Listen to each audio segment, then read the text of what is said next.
Olá, sejam bem-vindas e bem-vindos todos que estão nos acompanhando no estudo de A Gênese, última obra da codificação espírita, né? Então, de novo, o meu agradecimento, né, a todas e todos que estão nos acompanhando. Sejam bem-vindas e bem-vindos todos aqueles que inadvertidamente ou não acabaram se deparando com essas videoaulas, esses estudos, enfim, essas dissertações, descrições e comentários humildes, mas sinceros sobre esse tema altamente científico, filosófico e, por que não dizer, teológico também, da doutrina espírita. E penso eu que o despertar do desejo de aprender e estudar sobre as coisas do mundo, sobre as coisas da Terra, do sistema, da galáxia, do universo inteiro, tem muito a ver com o nosso autoconhecimento, muito a ver com os incessantes questionamentos que temos acerca da vida, acerca do nosso papel aqui na Terra, de onde vimos, o que estamos fazendo aqui, para onde vamos. Todas essas questões que permeiam o imaginário, o pensamento, a filosofia e a ação dos homens ao longo de eras imemoráveis. Então, sejam bem-vindas e bem-vindos à continuação dessa jornada, né, que muito nos enriquece, muito nos concede material para reflexões e pensamentos. Meu eterno agradecimento, claro, primeiro a Deus Todo-Poderoso, a fonte e causa primeira de todas as coisas. O meu agradecimento ao nosso Senhor Jesus Cristo, que veio à Terra nos explicar a real face de Deus. Meu agradecimento a todos os espíritos que participaram da codificação espírita.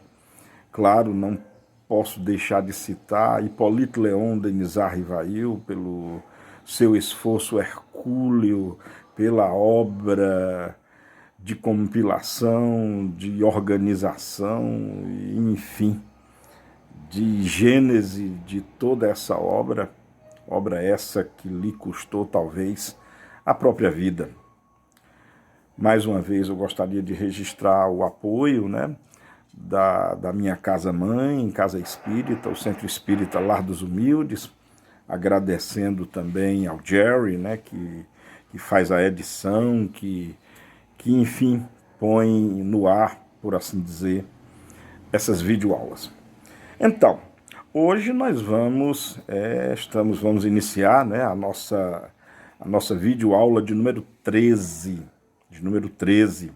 Eu estou gravando essa videoaula num sábado, 25 de julho de 2020, o mundo ainda em plena pandemia, e como a aula de hoje, o vídeo de hoje vai ser pautado em filosofia, em pensamento científico, eu não posso deixar de apontar também que neste momento, final já de julho de 2020, o planeta Terra inteiro está esperando de nada mais do que a ciência. O mundo está esperando pela ciência na confecção de uma vacina que possa finalmente nos livrar do coronavírus. Então, a ciência realmente sempre tem pautado os nossos interesses, a ciência sempre teceu um olhar sublime por sobre todas as coisas. A ciência já teve um olhar infantil acerca de muitos assuntos. Talvez até nos dias de hoje, alguns olhares científicos, daqui a muitos anos nós iremos entender que eram tolos. Mas é assim que se cresce, é assim que se aprende. Fomos crianças um dia, vivíamos num mundo da fantasia, os nossos pensamentos eram alegóricos. À medida que nós vamos crescendo, à medida que nós vamos nos desenvolvendo, o nosso pensamento, o nosso raciocínio, a nossa própria ciência vai também evoluindo. E o capítulo de hoje do livro A Gênese, que nós vamos iniciar, na aula, inclusive, para que todo mundo se localize, né? Na nossa videoaula de hoje, nós iniciaremos o capítulo 5, que se intitula Antigos e Modernos Sistemas do Mundo. Capítulo 5 do livro A Gênese. Esse capítulo maravilhoso, nele Allan Kardec traça um passeio pela visão de mundo que muitos homens de gênio tiveram ao longo da história da humanidade.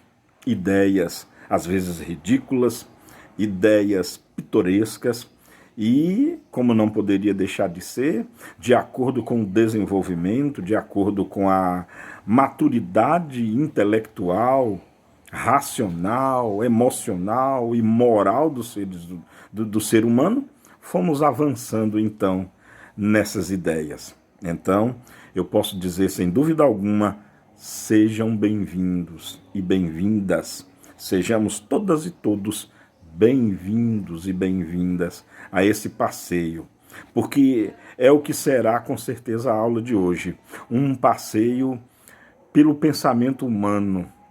Nós iremos tecer um olhar superficial, é óbvio, mas muito enriquecedor sobre como o ser humano pensou sobre o mundo, sobre como os seres humanos teceram os seus primeiros raciocínios acerca do sistema do mundo, o que ele achava das estrelas, o que nós achávamos do Sol há 2.500 anos atrás, o que pensávamos ser as estrelas, o que pensávamos acerca da terra, o que pensávamos acerca da chuva, o que pensávamos então acerca das coisas da natureza, como nasceu essa ciência maravilhosa que se chama física, que no passado recebia o nome de filosofia natural, pois trata-se sim de uma filosofia, de aspectos da filosofia, talvez a mais natural da vida, que é o movimento, que é o desenvolvimento das coisas do mundo. Não é à toa que o segundo livro mais importante da humanidade, ele só perde para a Bíblia, é o livro Principia, de Isaac Newton, Princípios Matemáticos da Filosofia Natural, que marca um amadurecimento sem igual dessa filosofia natural, dessa visão de mundo. Então, sejam bem-vindas, sejam bem-vindos a essa nossa viagem.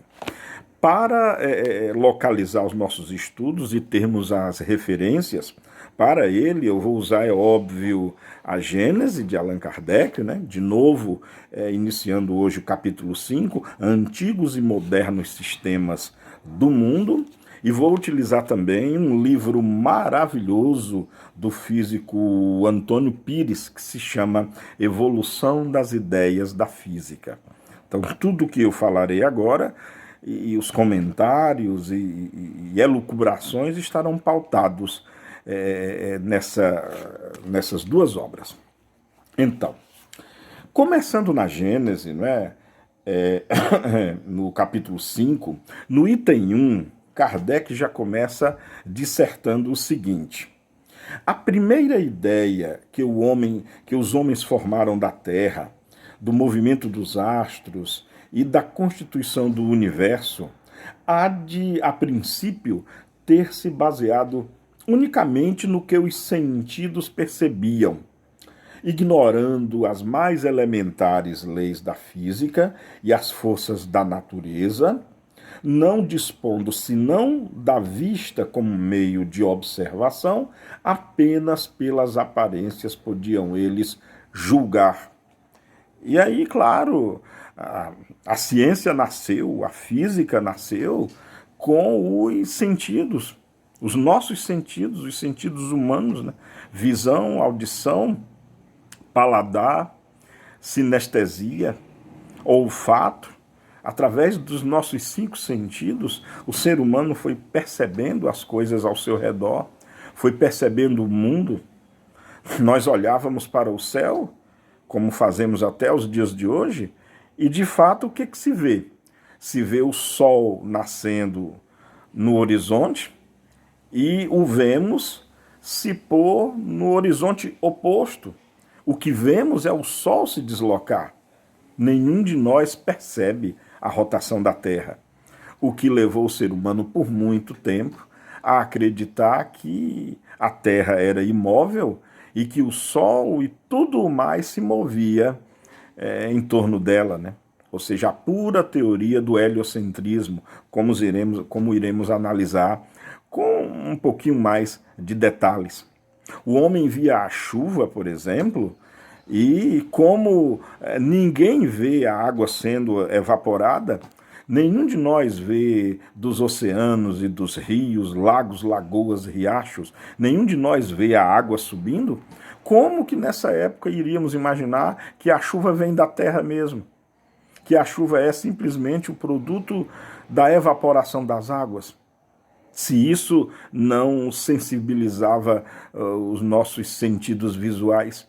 Então, nas primeiras ideias do mundo, era realmente, como Allan Kardec muito bem citou, estávamos condicionados àquilo que os nossos olhos poderiam verificar, com muita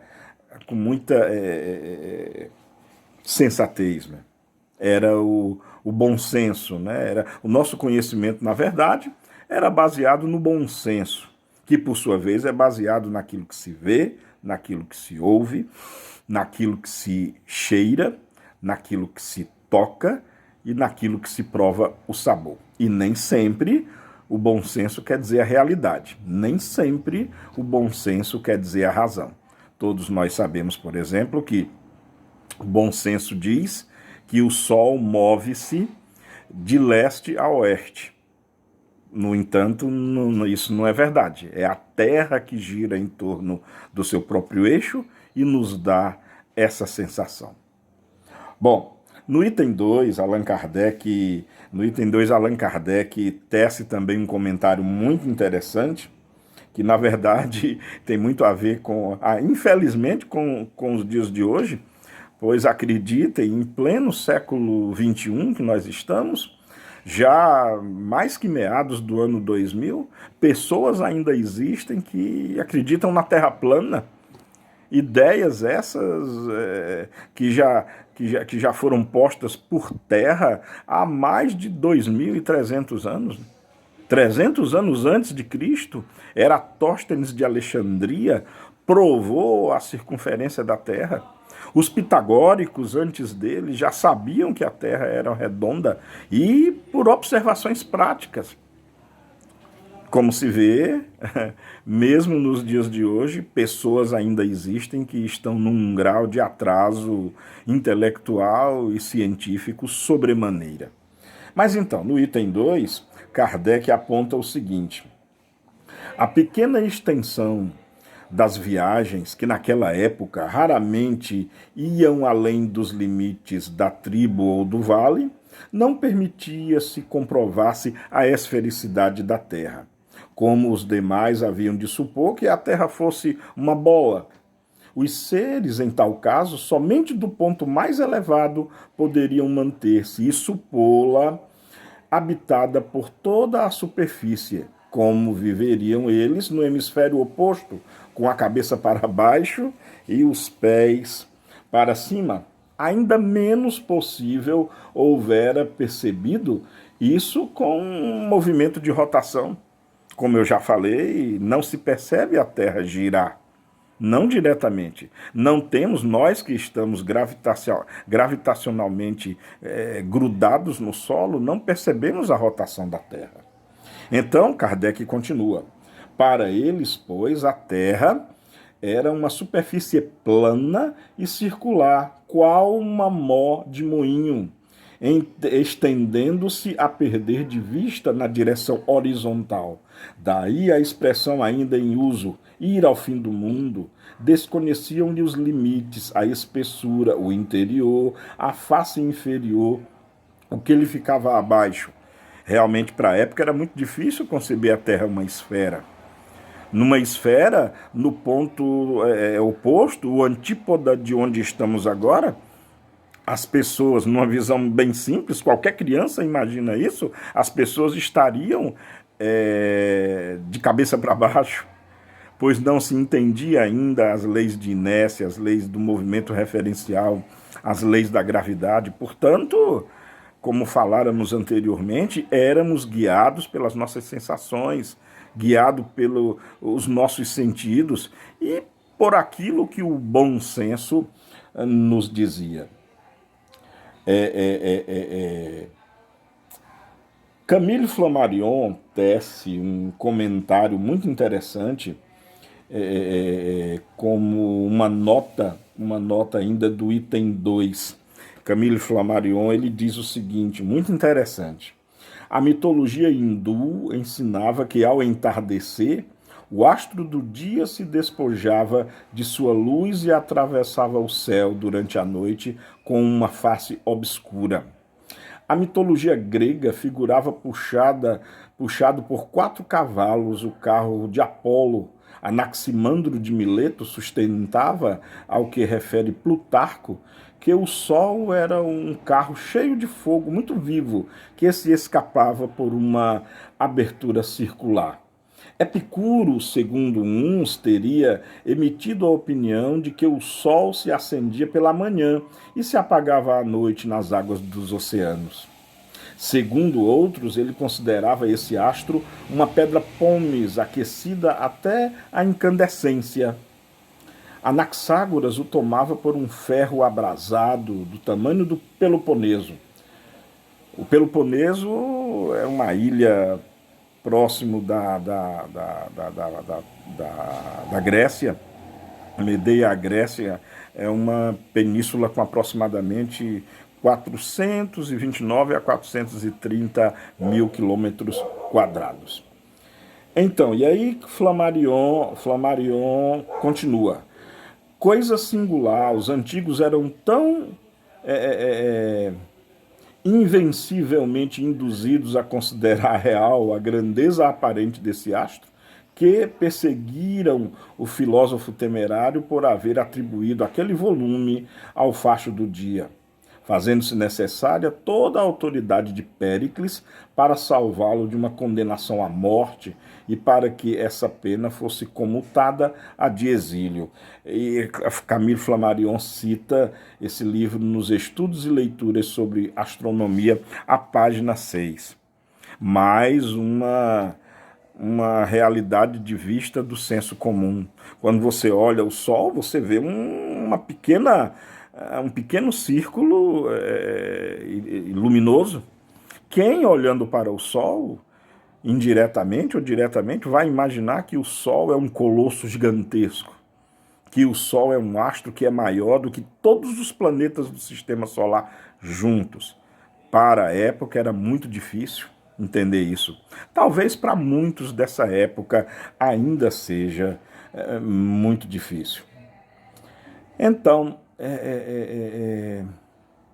no item 4, Kardec nos diz uma coisa muito interessante com relação às estrelas, né? Ele comenta em como os seres humanos, como nós no passado entendíamos que seriam as estrelas, né, no céu.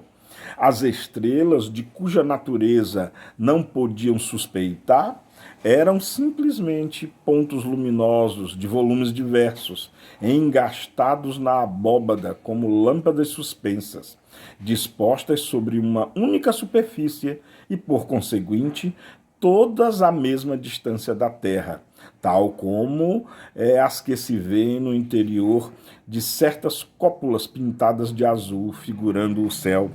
É que na época, né, admitia-se que a Terra era plana, circular, como já foi lido. Um detalhe também, havia um domo, né, um domo de cristal. Imagina uma tigela côncava que, digamos assim, fechava a Terra. E dentro dessa cúpula, desse domo, era onde ficava o ar que nós respiramos, era onde se acreditava, na parte de cima ficavam as águas, era onde se acreditava, por isso, nas águas de cima e as águas de baixo, que na verdade nesse aspecto não está tão errado não, pois as nuvens, se sabem hoje, são microgotículas de água, o que realmente atesta em que há águas acima e águas abaixo. De vez em quando acertávamos.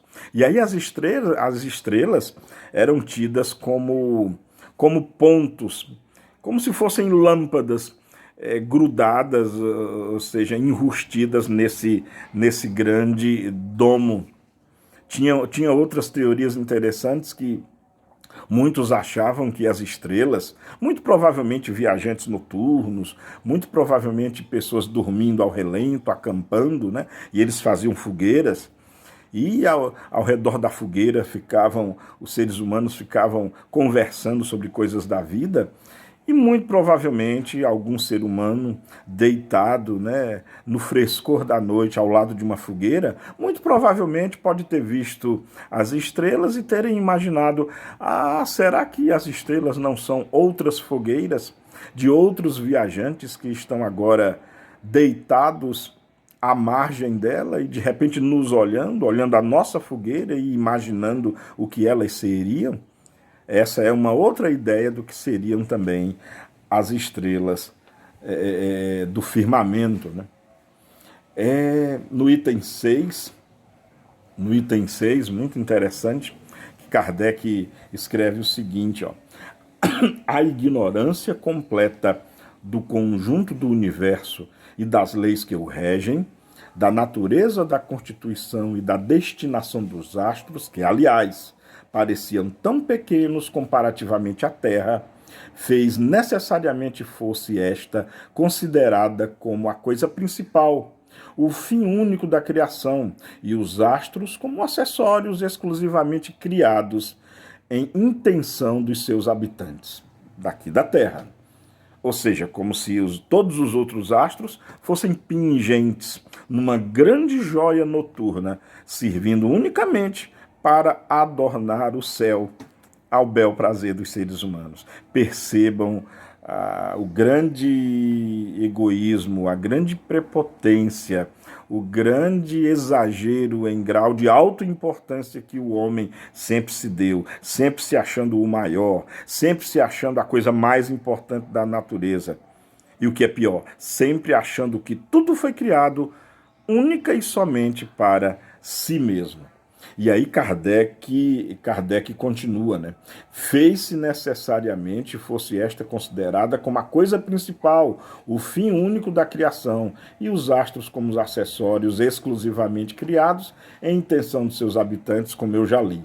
Esse preconceito se perpetuou até os nossos dias, apesar das descobertas da ciência, que mudaram para o homem o aspecto do mundo. Quanta gente ainda acredita que as estrelas são ornamentos do céu, destinados a recrear a vista dos habitantes da Terra? Muita gente ainda hoje não sabe que as estrelas são outros sóis. Muita gente mesmo não acha isso. Não sabe disso, aliás, e acha que aqueles pontinhos luminosos do céu são contas luminosas que adornam a noite. Kardec, no item 6, né? Aliás, no item 7, perdão, ele nos diz: não tardou, porém, se apercebessem do movimento aparente de estrelas, que se deslocavam umas em massa do Oriente para o Ocidente, despontando ao anoitecer e ocultando pela manhã, e conservando suas respectivas posições. Olha que interessante. Essas ideias primárias, simplistas, constituíram no curso de largos períodos seculares, o fundo das crenças religiosas e serviram de base para todas as cosmogonias antigas. Tinha que ser assim. Não poderia deixar de ser. Sempre aparece alguém que observa mais. Sempre aparece alguém que começa a ver aquilo que ninguém vê. Todo mundo olhava invariavelmente para o céu, de noite principalmente. Mas alguns começaram a perceber que, epa, pera lá, tem alguma coisa errada. Se esses pontinhos luminosos são pregados no domo de cristal, por que que alguns deles parecem que se movem?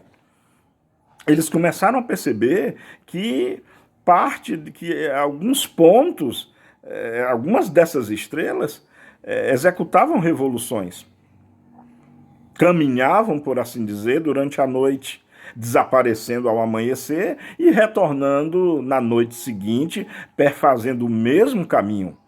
E aí as ideias começaram a aparecer, começaram a conjecturar uma série de hipóteses. Eita, esse céu, por assim dizer, esse domo deve ter movimento. E aí as confusões e dúvidas também começaram a aparecer, porque não eram todos os pontos que se viam mover-se. Então, vamos acompanhar esse desenvolvimento que é maravilhoso, né? Mais tarde, no item 8, né, Kardec pontua, mais tarde, pela direção do movimento das estrelas e pelo periódico retorno delas na mesma ordem, percebeu-se que a abóbada celeste, né, o domo de que eu falei, não podia ser apenas uma semisfera posta sobre a Terra, mas uma esfera inteira, oca, em cujo centro se achava a Terra, sempre chata ou, quando muito, convexa e habitada somente na superfície superior. Já era um progresso. Uma vez que as estrelas se moviam, uma vez que o firmamento inteiro movia-se, e lembram do detalhe de que se observava que muitos dos pontos desapareciam pela manhã e reapareciam na mesma trajetória e no mesmo ponto na noite seguinte, dando a ideia de revolução, dando a ideia de círculo, dando a ideia de que esse domo, na verdade, perfazia um movimento circular. Então a Terra já não poderia mais ser um semidomo, uma semisfera. Nessa ideia ela já teria que ser uma esfera completa que daria razão, que daria lógica a esse movimento de revolução. Ainda estávamos dentro desse domo, dessa superfície convexa, né? Como se fosse uma tigela emborcada, por assim dizer, mas aí já era não mais uma tigela, era uma esfera de cristal com a Terra ainda plana no seu centro. As coisas estavam, como nós podemos ver, começando a acontecer. Só que aí mais dúvidas começaram a aparecer. E a ciência é assim. Quando se descobre algo, mais perguntas são vigentes, mais perguntas aparecem. E aí no item 8, olha, Kardec continua. Mas qual o suporte da Terra? Fora inútil mencionar todas as suposições ridículas geradas pela imaginação, desde a dos indianos, que a diziam suportada por 4 elefantes brancos, pousados sobre as asas de um imenso abutre. Os mais sensatos confessavam que nada sabiam a respeito. E aí a coisa começou a ganhar um nível maior. Epa, essa esfera de vidro, por assim dizer, quem a sustenta? Ela está sustentada onde? Por que ela não cai o tempo todo? Por que ela não se move? Então o ser humano começou a usar a massa cinzenta, né? Começou a usar os potenciais do cérebro para tecer as mais pitorescas explicações, desde essa lenda hindu, totalmente ridícula, é óbvio, até, claro, a sensatez e um ponto de vista mais lúcido de dizer, e isso pauta a ciência. É muito importante que se diga, a ciência ela é pautada inclusive nesse aspecto importantíssimo, quando ela afirma que não sabe. A ciência, eu sempre costumo dizer, talvez seja o único aspecto da inteligência humana que não dá respostas prontas, que não dá respostas imediatistas, que simplesmente tem a decência de dizer, não sei a resposta para isso. E isso é muito importante para evitar a precipitação, né? Para evitar o equívoco por se apressar numa dada resposta, né? Entretanto, no item 9, né, Kardec continua. Entretanto, uma opinião geralmente espalhada nas teogonias pagãs situava nos lugares baixos, ou por outras, nas profundezas da terra, ou debaixo desta, não sabiam bem, a morada dos réprobos, os condenados, né? Chamados inferno, isto é, lugares inferiores, e nos lugares altos, além da região das estrelas, a morada dos bem-aventurados. A palavra inferno se conservou até os nossos dias, se bem haja perdido a significação etimológica, desde que a geologia retirou das entranhas da Terra o lugar dos suplícios eternos e a astronomia demonstrou que no espaço infinito não há embaixo nem em cima. De certa forma, a compreensão da esfericidade da Terra acabou com a ideia do inferno debaixo da Terra, né? Porque se a Terra é uma esfera, como de fato ela é, não uma esfera perfeita, mas um objeto esferoidal, se você cavar o tempo todo, vai ter uma hora que você vai estar subindo e não mais vai estar descendo. Então, quando você olha para baixo, não tem mais o inferno. Quando você olha para baixo, você simplesmente vai estar vislumbrando o outro lado dessa esfera, que alguém pode estar como seu antípoda, ou seja, o seu oposto em coordenadas na esfera, olhando de volta para você. Há um equilíbrio de forças e, de certa forma, nesse aspecto, a ciência acabou por matar o inferno, pelo menos esse inferno tido como um lugar próprio nas entranhas da Terra, né? A ciência, através da geologia e da mineralogia, demonstrou claramente a impossibilidade da existência desse lugar, no mínimo pitoresco e inflamado. Bom, continuando, né? Continuando, no item 10, lembram da história das estrelas que se moviam? Pois bem, Kardec assim anota. Notou-se primeiramente que certas estrelas tinham um movimento próprio, independente da mesma, da Terra. Não consentia a suposição de que se achassem presas à abóbada. Chamaram-lhe essas estrelas de errantes ou planetas, para distingui-las das estrelas fixas. Calcularam-se-lhes os movimentos e os retornos periódicos.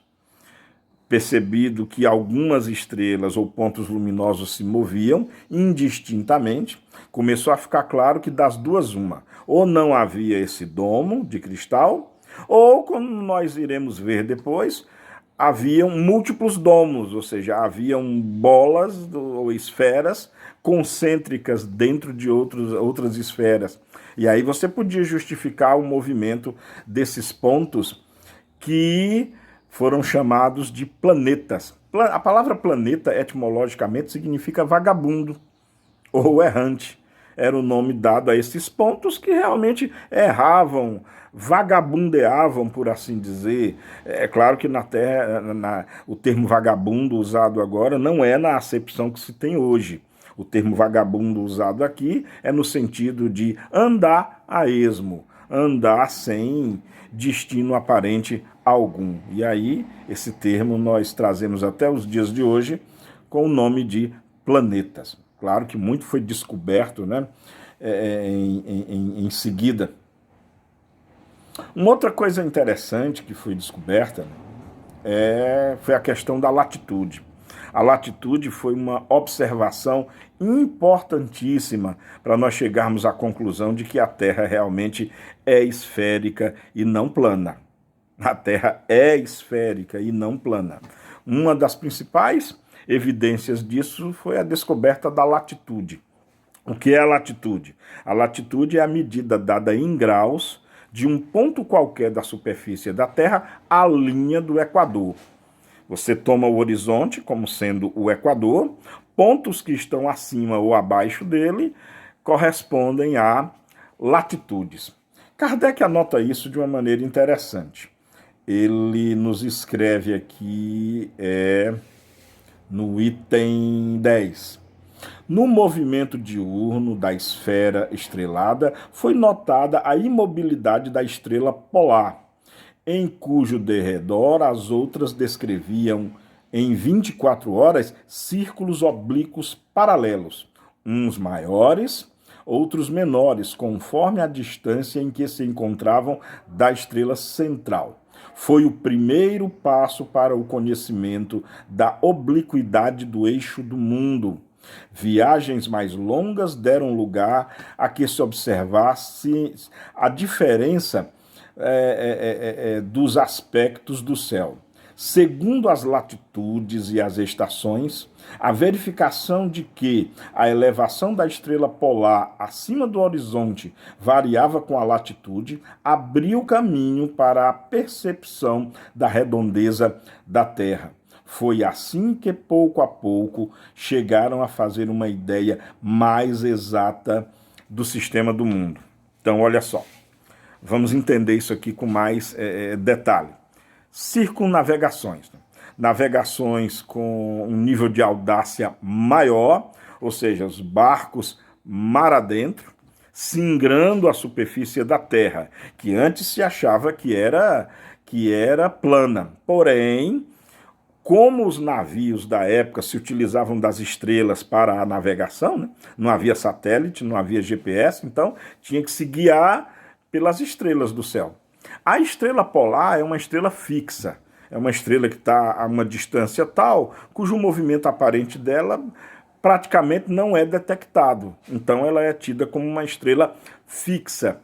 Porém, as outras estrelas ao derredor dela têm o seu movimento relativo e mais. A estrela polar, assim como o nosso Sol, ela varia a sua distância do horizonte de acordo com a posição em que você avança no mar. Ora, se você tem uma estrela que é fixa, ou seja, uma estrela que não se move em relação às outras, porém, quando você avança mar adentro, essa estrela muda de posição relativamente, ou para cima ou para baixo, e se ela é considerada fixa, observe que o que está variando então é a superfície da Terra.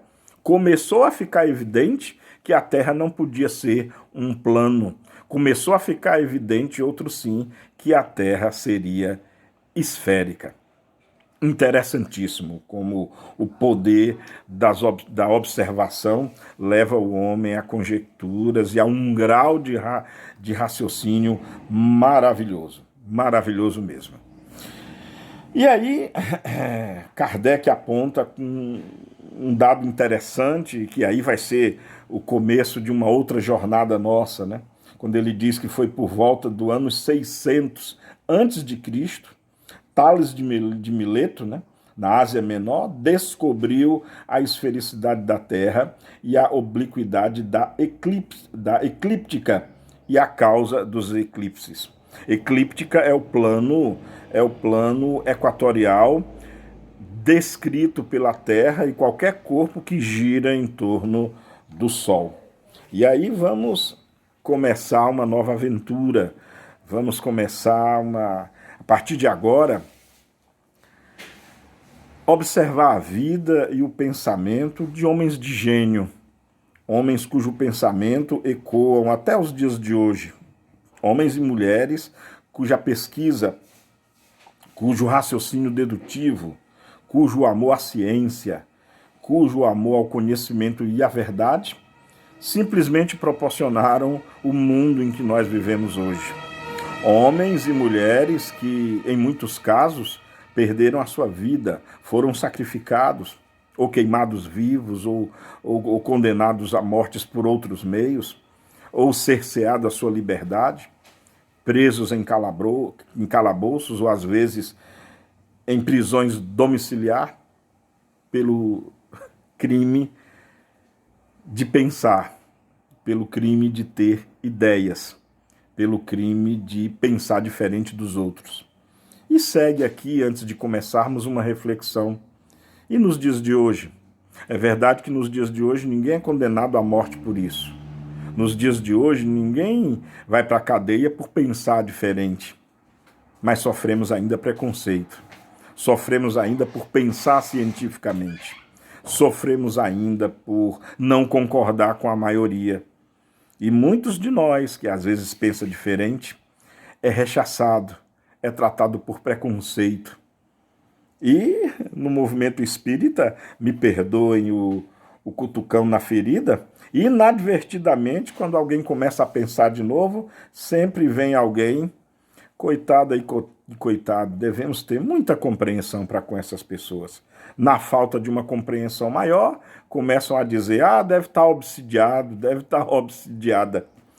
Enfim, como diz o grande sábio, a história se repete por ela mesma. Mas vamos começar, a partir de agora, usando a obra do grande professor de física, Antônio Pires, Evolução das Ideias da Física. Começando com a escola de Mileto, né, que foi realmente talvez um dos primeiros grandes sábios da antiguidade, né, responsável pelo Tales, né, responsável pelo maravilhoso teorema angular de Tales. Vocês já devem ter visto esse teorema aí na escola. É aquelas duas retas paralelas cortadas por uma transversal, gerando ângulos alternos internos, alternos externos, complementares, colineares. Vocês já devem ter estudado isso em geometria, lá pela quinta série, eu acho. Então vejamos assim, a partir de agora, uma enxurrada de personalidades que, enfim, nos delegaram e fizeram o mundo que nós temos hoje, em termos de ideias, em termos de raciocínio, em termos de compreensão. A partir de agora é paixão absoluta. Tanto quanto se sabe, Tales, na cidade de Mileto, foi o primeiro filósofo jônico. Ele procurou entender a natureza sem invocar deuses. Visitou o Egito, de onde trouxe para a Grécia a geometria abstrata, a astronomia, foi geômetro, astrônomo, engenheiro e o primeiro a dar uma explicação puramente natural para a origem do mundo, livre de qualquer ingrediente mitológico, afirmando que tudo se originou da água. Em muitos mitos cosmogônicos da antiguidade, a água representava um elemento importante, mas a conjectura de Tales estava baseada em explicações naturais. Todos nós sabemos que na própria origem bíblica, né, da Gênese, a Gênese bíblica, a água já aparece criada, né? O que Deus faz é separar as águas do abismo, posicionando-nas na água de cima e da água de baixo. Mas a água, pelo menos na teogonia da Gênese judaica, né, a Gênese mosaica, na criação, enfim, a água é o incriado. Isso com certeza serviu de argumento para muitas e muitas culturas e civilizações ter na água o elemento místico até, o elemento criacionista de todas as coisas, né? Não é à toa que a vida humana vem da água, pois passamos 9 meses imersos no líquido amniótico, não é?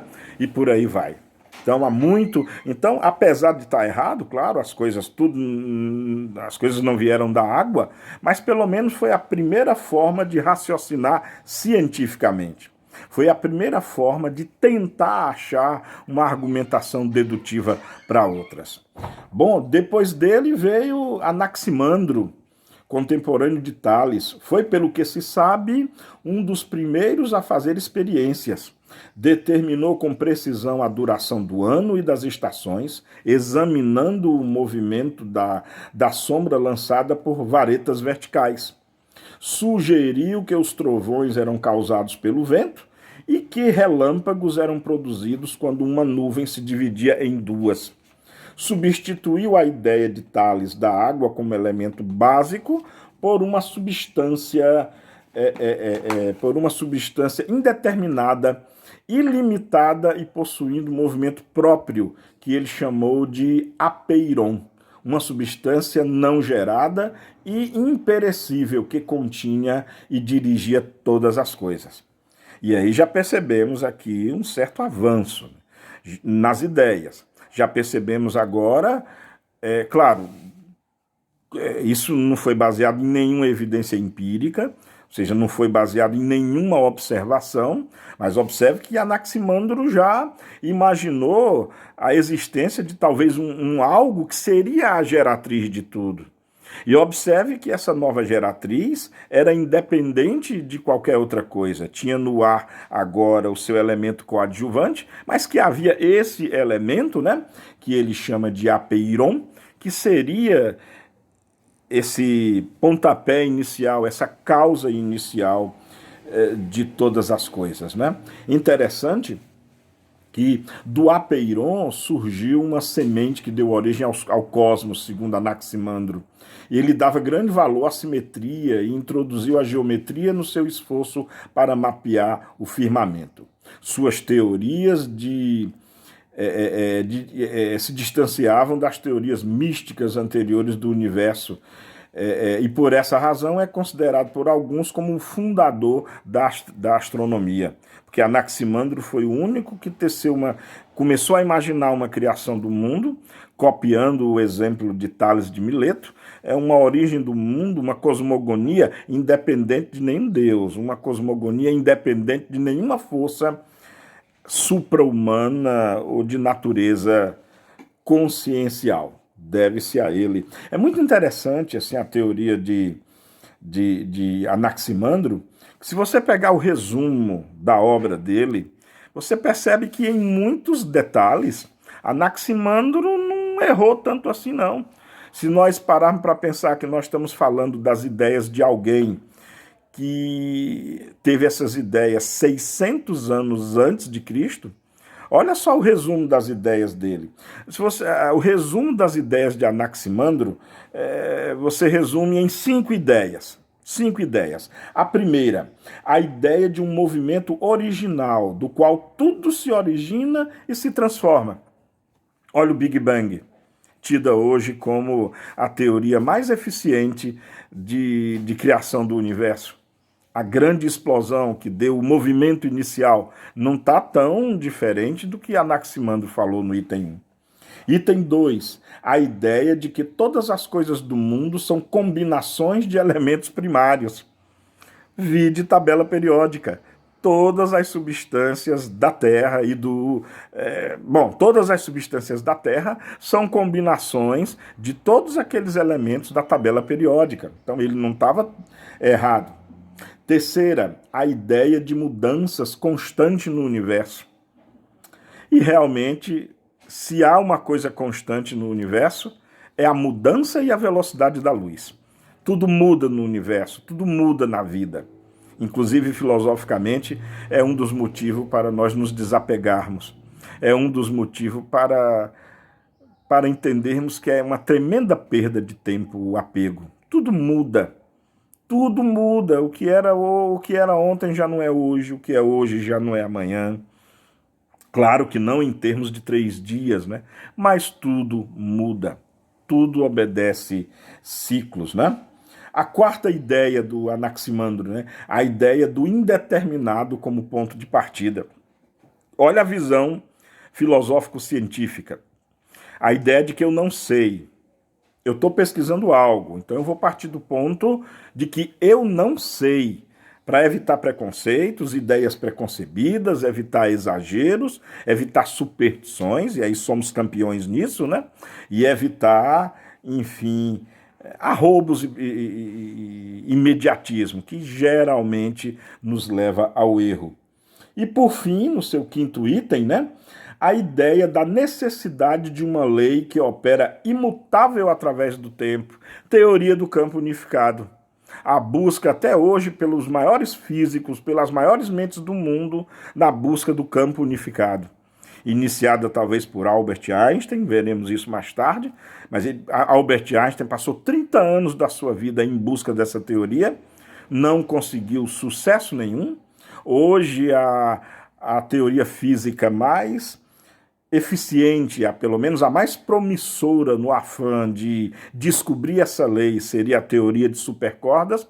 No entanto, estamos muito longe ainda de conhecer. Mas é incrível notar que um homem, Anaximandro, há 2.600 anos atrás, já pensava nisso. Incrível, né? Quem sucedeu Anaximandro foi o Anaximenes. Anaximenes estava convencido de que o ar era a substância básica de todas as coisas. Ele conhecia a teoria da água de Tales de Mileto, mas para ele a água era o ar condensado. A terra era a água comprimida e o fogo o ar rarefeito. Ele não somente propôs uma substância única capaz de transformação, mas também apresentou o mecanismo dessa transformação mediante os processos naturais de condensação e rarefação. Então nós temos aqui em Anaximenes já um degrau andado, né? Digamos assim, ainda muito longe da verdade, ainda extremamente distante da realidade consciencial que temos hoje. Mas já temos movimento, já temos ideias diferentes. A tão sagrada água agora a tão sagrada água agora vista como ar, em formas diferentes, né?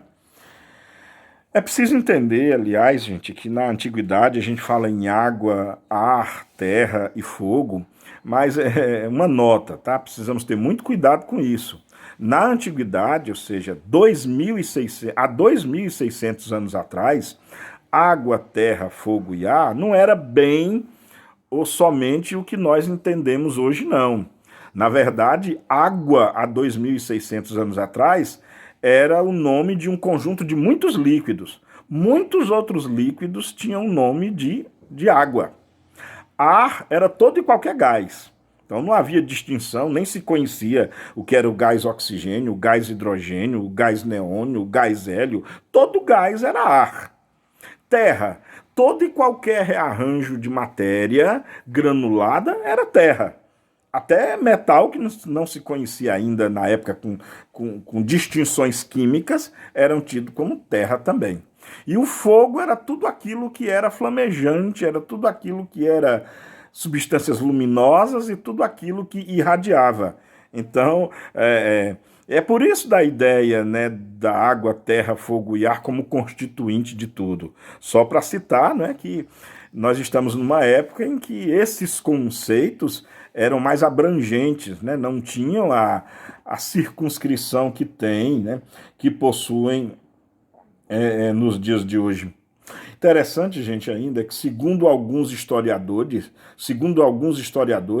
a escola jônica se caracterizou pela atitude crítica e pela liberdade do pensamento. O discípulo criticava o mestre e era estimulado a, assim, o fazer. Isso deu origem a uma nova filosofia em cada geração.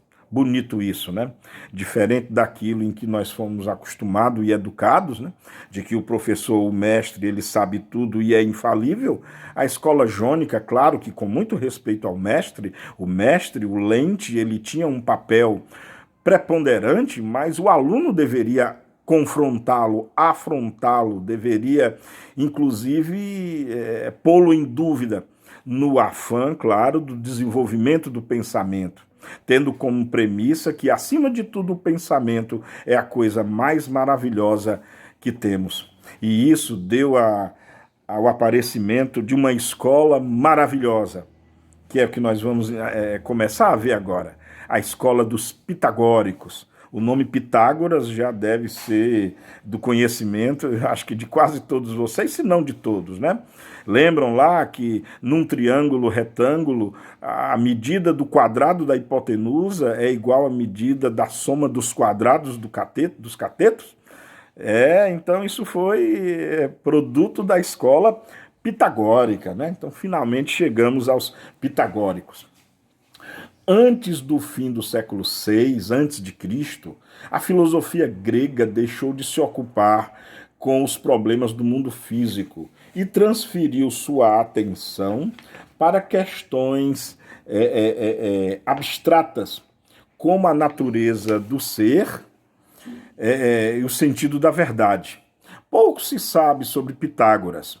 Acredita-se que ele nasceu em Samos em torno de 580 a.C. E depois se mudou para Crótona, fundou a Irmandade Pitagórica, que, embora de natureza religiosa, se dedicava à matemática e à filosofia racional. E aí os pitagóricos exerceram maravilhas.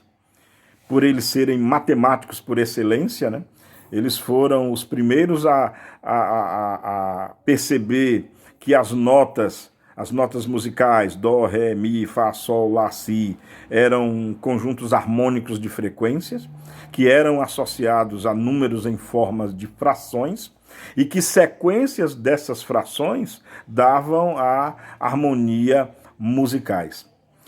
Inclusive, cabe à escola pitagórica uma ênfase maior na esfericidade da Terra, pois foi a escola pitagórica que primeiro começou a observar que o barco, quando ele se afasta do continente, logo desaparece o convés, mas o mastro continua visível, e passado mais um tempo, você não vê mais o mastro. E quando o barco está se aproximando, da Terra, você primeiro vê o mastro aparecendo com a bandeira, à medida que o navio vai se aproximando, o convés passa a ser visível também. E olha que ele está vindo das águas, então isso só seria possível numa terra curva, né? Numa terra esférica. Os pitagóricos foram os primeiros que se sabe a atentarem para esse detalhe. Tanto quanto se sabe, os pitagóricos foram os primeiros filósofos que tentaram dar ao conhecimento da natureza uma fundamentação quantitativa matemática. Parece que foi Pitágoras a primeira pessoa a mencionar que a Terra era uma esfera e o primeiro a usar a palavra cosmos para indicar um universo harmonioso. Então vejam aí os frutos, os doces frutos da escola pitagórica, né? Continuando, né? Pitágoras é bem conhecido pelo seu célebre teorema, né? Mas não se sabe se ele teve uma prova completa dele. Os egípcios já conheciam o teorema de modo prático e parece que os babilônios chegaram a uma demonstração matemática cerca de 1000 anos antes do que Pitágoras. A enunciação do teorema era algo como: se construirmos quadrados usando os lados de um triângulo retângulo, a área do quadrado construído usando a hipotenusa será igual à soma das áreas dos outros dois quadrados. Num triângulo retângulo, o lado maior é a hipotenusa, os dois outros lados nós chamamos de catetos. Você tem o cateto adjacente ou o cateto oposto a um dado ângulo interno do triângulo. E o teorema de Pitágoras diz que o quadrado da hipotenusa é igual à soma dos quadrados dos outros dois catetos. Ora, um lado ao quadrado é um quadrado. Então você tem ali 3 quadrados. O quadrado gerado pela hipotenusa e os 2 quadrados menores gerados por cada cateto. O que diz o teorema de Pitágoras é que a área do quadrado maior, ou seja, o quadrado gerado pela hipotenusa, é igual à soma das áreas dos outros 2 quadrados menores gerados pelos 2 catetos. É um teorema importantíssimo da geometria e serviu, inclusive, de base fundamental para a trigonometria. E aí surgiu, durante a escola pitagórica, muitos outros gênios, como, por exemplo, Filolau. Filolau era discípulo de Pitágoras e foi o primeiro filósofo a atribuir movimento à Terra. Em sua teoria, ela girava em 24 horas em torno de um fogo central, que não era o Sol, e que não podia ser visto da região habitada da Terra, que se mantinha sempre do lado oposto. Então, olha só a ideia do Filolau. A existência já, só o fato de ele já concluir que a Terra já não era mais imóvel, que ela se movimentava, muito embora utilizando para isso artifícios outros, como esse fogo que não era o Sol, nós estamos no começo, né? Estamos ainda século VI, século V antes de Cristo. Para a época, esse tipo de ideia era avançadíssima. Bom, minhas amigas, meus amigos, colegas e colegas, vamos assim encerrar a nossa aula de número 13, né? Espero que vocês tenham gostado. Se gostaram, vamos continuar na aula 14. Na aula 14 vamos dar continuidade a esse passeio por mentes brilhantes. E como é gostoso esse passeio, como é gostoso conhecer as mentes, pontos de vistas, imaginação desses gênios da humanidade. Fiquem com Deus, beijo no coração e até a próxima.